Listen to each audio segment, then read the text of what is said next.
اعوذ باللہ من الشیطان اللعین الرجیم بسم اللہ الرحمن الرحیم ان اللہ وملائکتہ یصلون علی النبی یا ایھا الذین آمنوا صلوا علیہ وسلموا تسلیما اللہم صل علی محمد وعلی محمد وعجل فرجہم واشفنا معہم وزدنا محبتا۔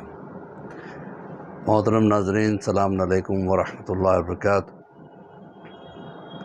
تربیت اولاد کے حوالے سے ابھی لیسن نمبر 187 آپ حضرات کی پیش خدمت میں ہے۔ آج ہم گفتگو کریں گے، دنیا میں 3 طرح کے لوگ ہوتے ہیں،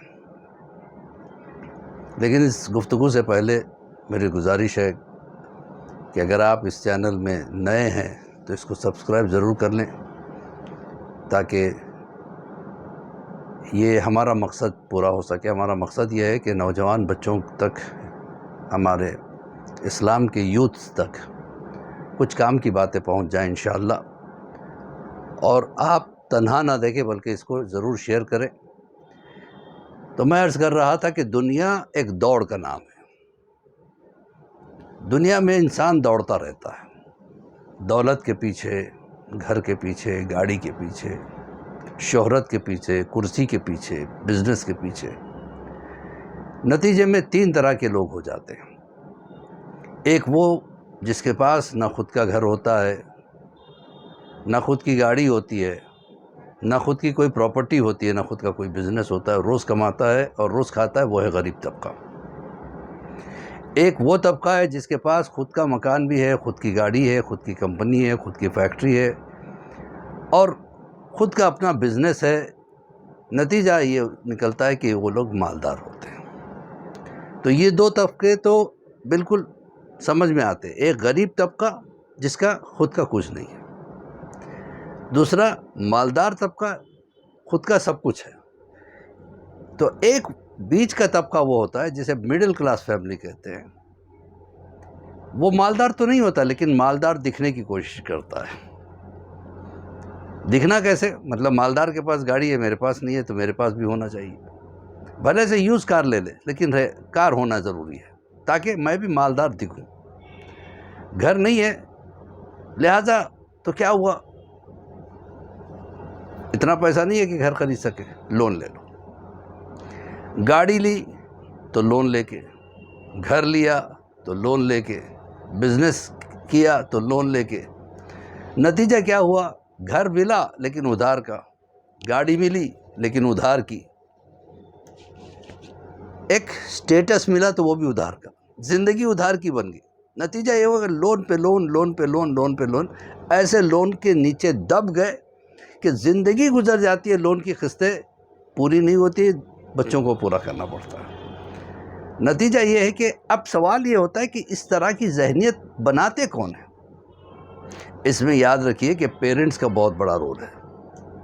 ہم اپنے بچوں کو بالکل کمفرٹ زون میں رکھتے تھے، تھوڑا سا کچھ ہوا ہم دوڑ کے کچھ نہ کچھ ان کو دیے، انہوں نے کہا کہ یہ چاہیے کیا، چلو یہ بھی لے لو، کہ یہ چاہیے یہ بھی لے لو۔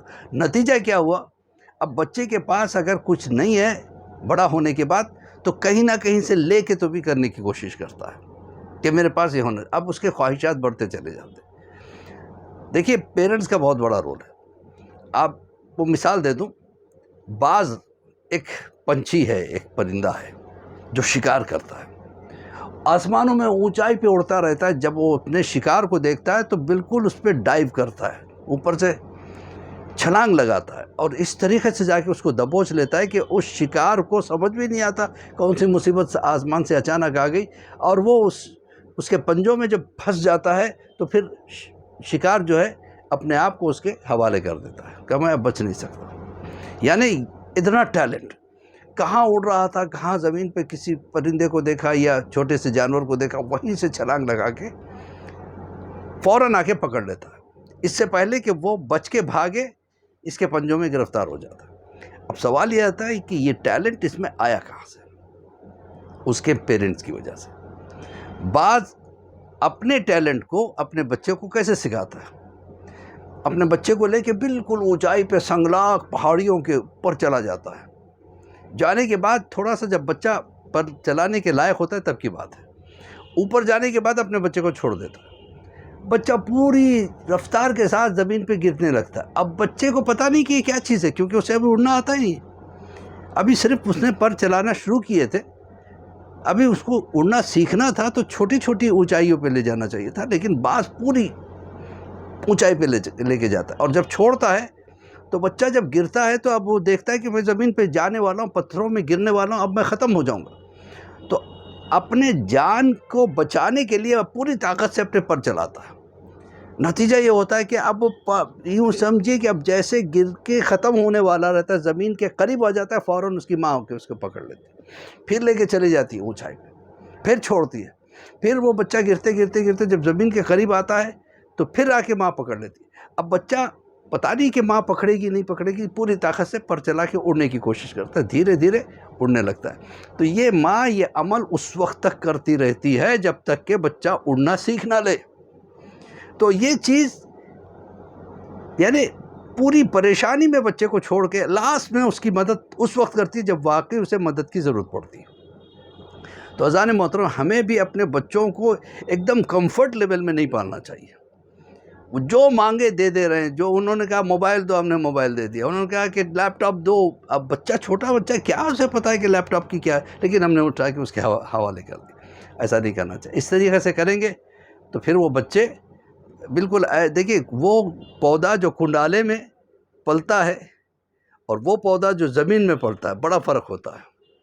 کنڈالے میں پڑنے والے پودے کو ہر چیز دیا جاتا ہے، وقت پہ پانی دے دیا جاتا ہے، وقت پہ کھاد ڈال دی جاتی ہے، لیکن زمین پہ جو پلنے والا پودا ہوتا ہے وہ مضبوط ہوتا ہے، اپنی گرفت مضبوطی سے زمین میں گاڑ لیتا ہے۔ تو بچوں کو احساس ہونا چاہیے کہ بھوک کیا ہے، بچوں کو احساس ہونا چاہیے کہ پیاس کیا ہے، ورنہ دیکھیے اسلام نے ایسے ہی روزے واجب نہیں کر دیے۔ پروردگار عالم سے زیادہ خیال رکھنے والا ہمارا کون ہے؟ ہر شے کا خیال پروردگار عالم رکھتا ہے، لیکن اس کے باوجود اللہ اپنے بندوں کے گھر میں سب کچھ ہوتے ہوئے اس سے کہتا ہے سال بھر تو کھاتا رہا، اب میری خاطر تو بھوکا رہے۔ گھر میں کھانا ہے لیکن ہم نہیں کھاتے، اللہ کی محبت، گھر میں پانی ہے لیکن ہم نہیں پیتے، اللہ کی محبت میں۔ یہ کیا ہے؟ اسلام میں روزہ ایک ٹریننگ کا نام ہے، ایک ورکشاپ کا نام ہے، جس میں ہمیں سمجھنا ہے کہ بھوک کی اہمیت کیا ہے، پیاس کی اہمیت۔ جب انسان سمجھنے لگتا ہے تو اسے غریبوں سے اخلاقی طور سے محبت پیدا ہو جاتی ہے کہ یہ اس طرح کی بھوک کے شکار ہیں، جیسے ہم رمضان میں بھوکے تھے، یہ ہم تو چند دنوں کے لیے، یہ ساری زندگی میں بھوکے رہتے ہیں، لہٰذا ان کے لیے کچھ کرنا چاہیے۔ تو اسلام ایک بہترین مذہب ہے، ایک بہترین ٹریننگ کلاس ہے۔ نماز خود ٹریننگ کلاس ہے، روزہ خود ٹریننگ کلاس ہے۔ تو اسی کے ساتھ ہم دعا کرتے ہیں پروردگار ہمیں توفیق دے کہ ہم اپنے بچوں کی اچھی سے اچھی پرورش کر سکیں، انہیں کمفرٹ زون سے نکال کے پریکٹیکل زون میں رکھنے کی کوشش کریں انشاءاللہ، اور امام کے ظہور میں تعجیل عطا فرما، اور ہم سب کو امام کے چاہنے والوں میں شمار فرما۔ اسی کے ساتھ مولوی عباس علی کوئی کا سلام قبول کریں، اور انشاءاللہ پھر ملتے ہیں اگلے سنڈے ایک نئے سیشن کے ساتھ انشاءاللہ۔